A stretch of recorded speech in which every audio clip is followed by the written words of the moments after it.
Сәлем достар, тек қана 3 заттың көмегімен пайдалы баунти тәттісін дайындайтын боламыз. Алдымен 2 бананды алып, блендер немесе шанышқының көмегімен ұсатып аламыз. Бананымыздың үстіне 100 грамм кокос ұнтағын қосып, массамыз біркелкі болғанша араластырып аламыз.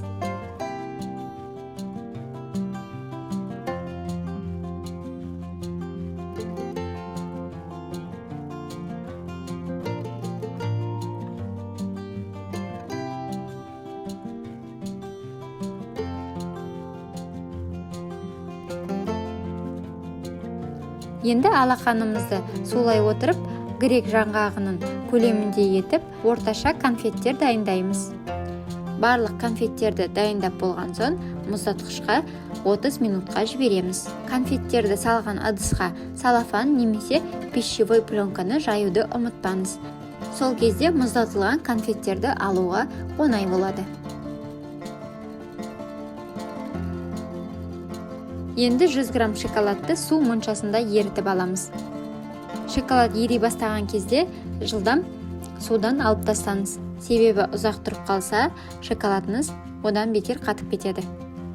Конфеттеріміздің соңғы кезеңі мұздатылған конфеттерді алып шоколадқа батырамыз.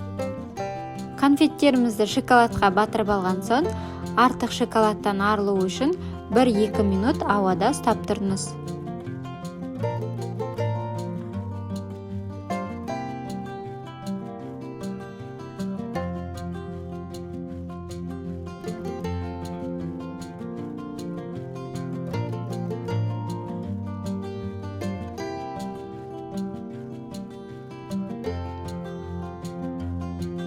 Осы принциппен барлық конфеттерді шоколадқа батырып, болған соң 15 минутқа тоңазытқышқа жібереміз.